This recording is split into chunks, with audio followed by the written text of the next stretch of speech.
Hello चलो, क्या हाल चाल है आपके। हमने अपने लास्ट लेक्चर्स में ट्रांसफ़र ऑफ प्रॉपर्टी के 2 पॉइंट्स कर लिए थे कवर, और इस वाली वीडियो में हम कवर करेंगे हमारे 2 और पॉइंट्स। ठीक है, transfer of property in sale of approval and by taking a document of title in his own name और हिज एजेंट्स नेम। ठीक है, तो हमारा पहले वाला है transfer of property in sale of approval. इसका मतलब ये है कि आप को जब सेल का अप्रूवल मिल गया उसी के बाद हम अपनी ओनरशिप ट्रांसफ़र करेंगे।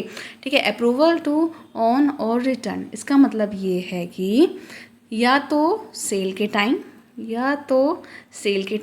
या फिर अगर आपको कुछ नहीं पसंद आया, आपने उसके टाइम कोई भी अगर अप्रूवल किया है तो उस टाइम आप उसको ओनरशिप को ट्रांसफ़र करेंगे। इसका मतलब देखो ये है कि जैसे कि ना आपने कोई सामान लिया, ठीक है, आपने कोई ना सेल की, आपने उसको सेल तो कर दिया, बट उसमें कोई सामान आपको नहीं अच्छा लगा तो आप उसको रिटर्न कर दोगे। तो जब सेल तो हो गई, आपने मान लीजिए 20,000 की, ठीक है, और आपको 1,000 का माल अगर नहीं पसंद आया तो आप क्या करोगे, इसको रिटर्न कर दोगे। तो ओनरशिप ट्रांसफ़र कितने माल की होगी, ऑब्वियसली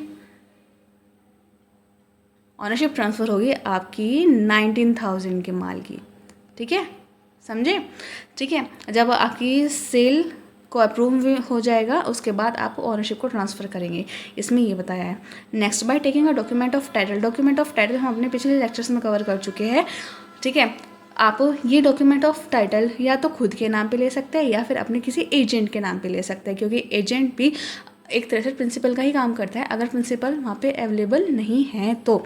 ठीक है, और यहाँ पे ऑनरशिप ट्रांसफ़र कब होगी, जब बायर, जब सामान खरीदने वाला उसकी पेमेंट कर देगा। ठीक है, सो आई होप आपको ये दोनों पॉइंट्स होंगे क्लियर। तो आपसे मिलते हैं नेक्स्ट लेक्चर में। Till then thank you and take care. और अगर आपको कुछ नहीं समझ आया तो आप कमेंट बॉक्स में कमेंट ड्रॉप कर दीजिएगा, मैं आपको उसका आंसर दे दूँगी। Thank you.